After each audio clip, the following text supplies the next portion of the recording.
Ditadura militar no Brasil. Foi instaurado pelo golpe de Estado deflagrado em 31 de março de 1964 e estendeu-se até a redemocratização em 1985.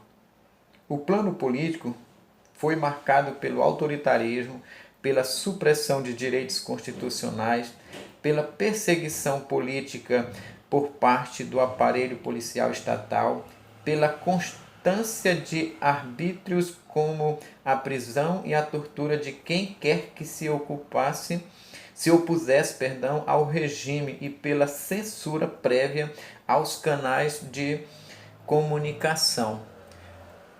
Nesse período, portanto, democracia não se pode falar em hipótese alguma. Não existiu. Porque se por um lado nós tivemos aí a expansão dos direitos sociais, mas por outros direitos civis e políticos eles foram cassados.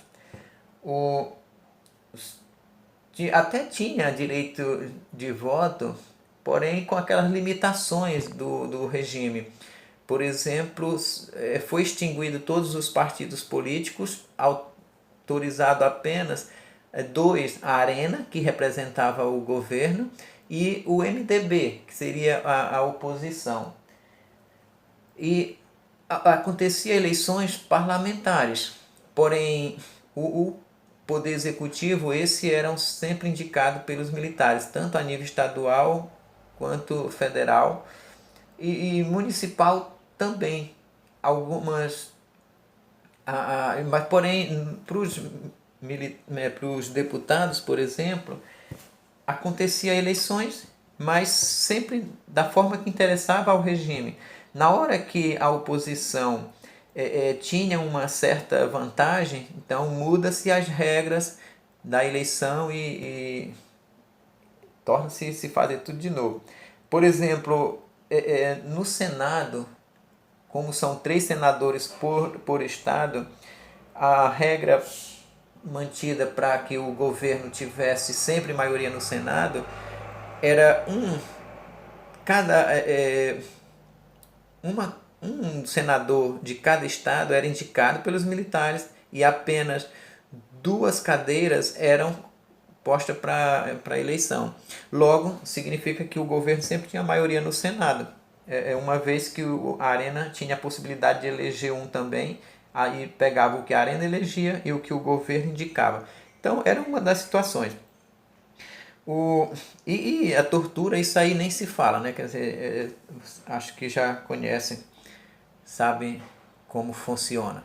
Esse regime militar, portanto, ele começa a sofrer as consequências ou crises a partir de 1973, já com a crise do petróleo, ele começa a sofrer uma decadência. Haja vista que aquele projeto, o que mais colocava os militares à frente era o projeto econômico, onde tinha aquela ideia do Brasil que cresce, era o milagre econômico brasileiro, que cresceu à custa de muito endividamento. Quer dizer, quando os militares, só para ter uma ideia, quando os militares assumiram, a dívida externa brasileira ela era de 25 bilhões. Quando os militares saíram, ela já estava em 125 bilhões de dólares.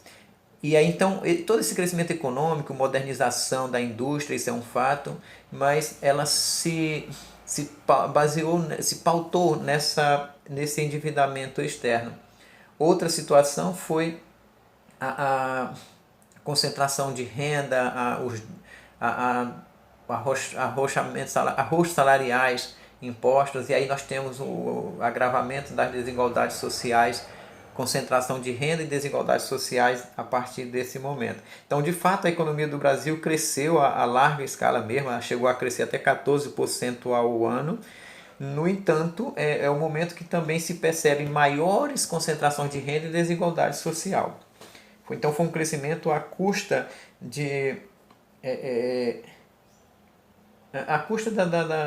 do social. A partir de 73, portanto, começa a haver essas mudanças. Em 84, aí nós temos aí a primeira grande mobilização nacionais, a nível nacional, que até então só tínhamos tido uma dessas mobilizações teria sido a abolição, a luta pela abolição, aí só em 84 que vem outra também, que seria as diretas já, que mobilizou toda a esquerda, se juntou na luta por diretas, onde se exigiu o voto. Todavia, os militares conseguiram impedir esse voto direto, e aí tivemos a eleição em 84, na qual Tancredo Neves disputou, porém foi uma indireta, uma eleição indireta. O Brasil teve eleição para a escolha da Assembleia, e a Assembleia elegeu o então presidente Tancredo Neves. Foi uma disputa de dois candidatos, Tancredo Neves pela oposição, e o Paulo Maluf indicado pelos militares, pela Arena, portanto. E aí o Tancredo Neves venceu essa eleição, porém ele veio a falecer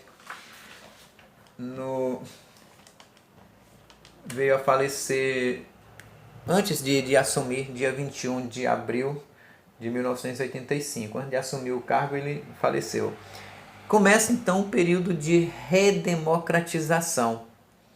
Seria a quinta fase dessa república. O Tancredo Neves morre, aí então o seu vice, que era o José Sarney, assume a presidência do governo brasileiro. Somente em 1989, depois de 29 anos de ditadura militar, o país voltou a eleger, por meio de urnas, um presidente civil, que foi o então Fernando Collor de Mello, que disputou a eleição aí com o então candidato Luiz Inácio Lula da Silva. Contraditoriamente, Fernando Collor venceu as eleições sobre o jargão do combate à corrupção aos marajás, como o título de caçador de marajás. Mas ele sofreu um processo de impeachment em razão das acusações de envolvimento com um esquema ilegal de financiamento de campanha, liderado aí pelo PC Farias, que foi morto misteriosamente. Até hoje nunca se sabe quem foi que matou PC Farias. Portanto, Collor de Mello renunciou na pressão pelo impeachment, ele renunciou, mas quando ele renunciou já não tinha mais, já tinham dado entrada no processo de impeachment, e então rolou o processo de impeachment. Aí o seu vice, o Itamar Franco, é que assume o governo e vai até o final, que é quando começa termina o governo Collor de Mello, na verdade é com o Itamar Franco. Podemos apresentar a história recente do país com base em dois momentos. Primeiro, a tentativa de eliminação da herança do passado autoritário. Diz respeito às tentativas de eliminação da herança do passado autoritário, onde as maiores expressões dessas dificuldades encontraram-se no processo de elaboração da nova Constituição promulgada em 1988, na qual avanços significativos foram seguidos, chamada até de a única Constituição cidadã. Bom, aí nesse período da Constituição era tanto disse-me-disse, vai, não vai, quer dizer, havia sempre aquele temor que os militares iam intervir novamente portanto, fica aquela questão, quer dizer, precisava-se amadurecer as instituições, fortalecer as instituições democráticas no Brasil, e vai, não vai. O segundo momento é marcado pelos esforços de restauração da cidadania. Foi a moralização da vida pública e das instituições democráticas. Os principais marcos desse percurso foram os processos de impeachment de Fernando Collor de Mello. Que aí tem aquela ideia de moralização das instituições. Então, como o presidente falhou, prometeu uma coisa e fez outra, usando, volta àquele patrimonialismo, ao público e privado, então se apropriando e aí precisava moralizar isso.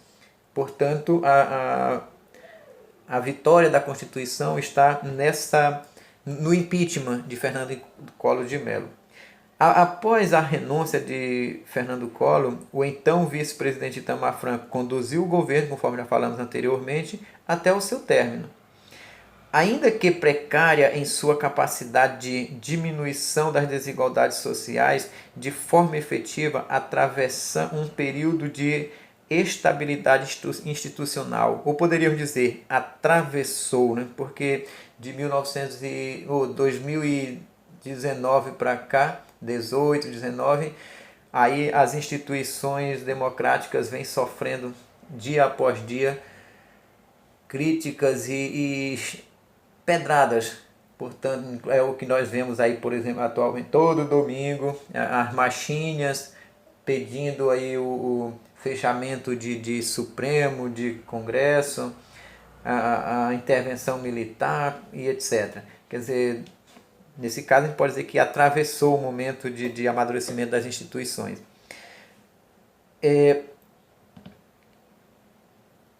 Uma questão aí das desigualdades sociais, por que não conseguiu? Nós temos um momento de reabertura política, porém, em que momento se implanta ou se redemocratiza o Brasil? No momento em que o Estado atravessava uma crise econômica avassaladora, e então o Estado não teve como investir nessa redemocratização para combater principalmente as desigualdades sociais, já que o Estado estava mergulhado nessa crise econômica. Então o Estado precisava atuar mais no mercado para controlar o mercado, a inflação, do que no processo de redemocratização.